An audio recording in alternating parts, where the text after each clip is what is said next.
In this video we're going to show you the process where the samples that we took previously are going to be brought into the split desktop software and analyzed.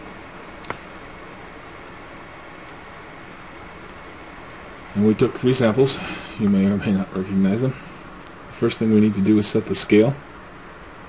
Grab the scaling button and draw across the belt. I physically measured that at 39 inches. You can see that's already set. And then I'm going to go to the scale to lock that in. And then I'm going to propagate that to all 3 of the samples, photos. As I close them, it's going to transform the JPEGs into TIF files, which is what I need to work with in the analysis. So I will reopen them. The TIF files are all scaled.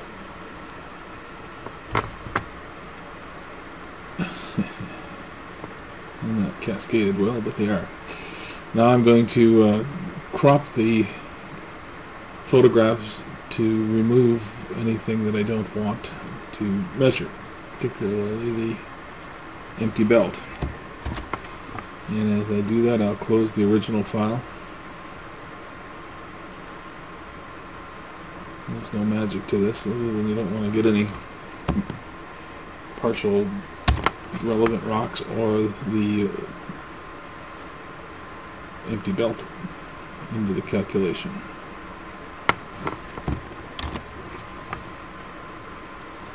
Alright, having done that, I'm going to want to save these files.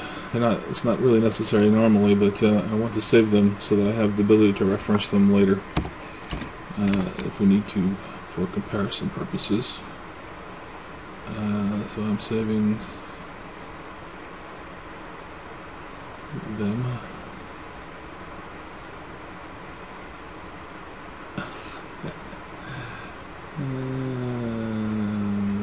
Yes, I am.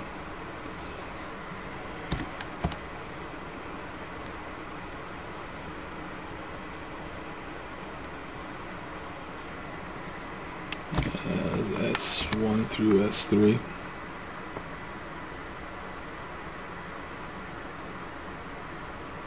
As we look at this, we see I've got them labeled backwards. I just happen to know that. So we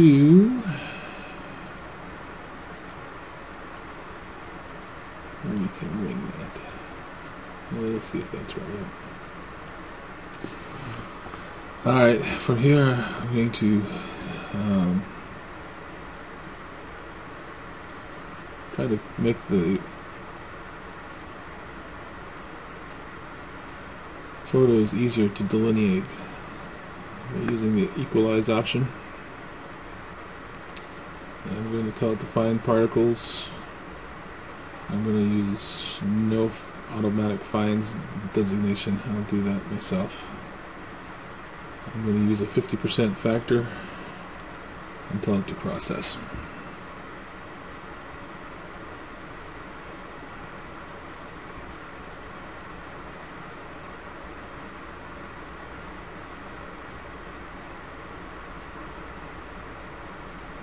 And once processed, I can go in here.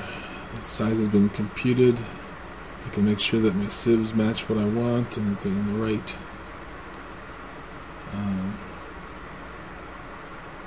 dimensions, and that output saves to the right place. And as I do this, I get the gradation. And as I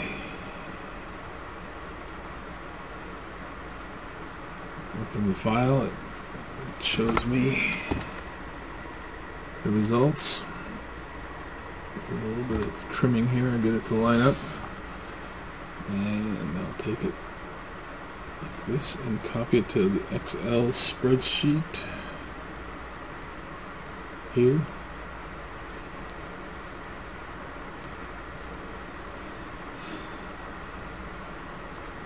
which then gives me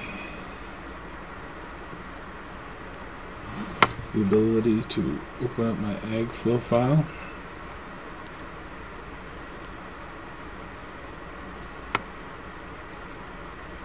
Do a copy, go to the adjust field data in the sample bucket, paste from Excel, confirm, accept, and we'll see how it matches the theoretical.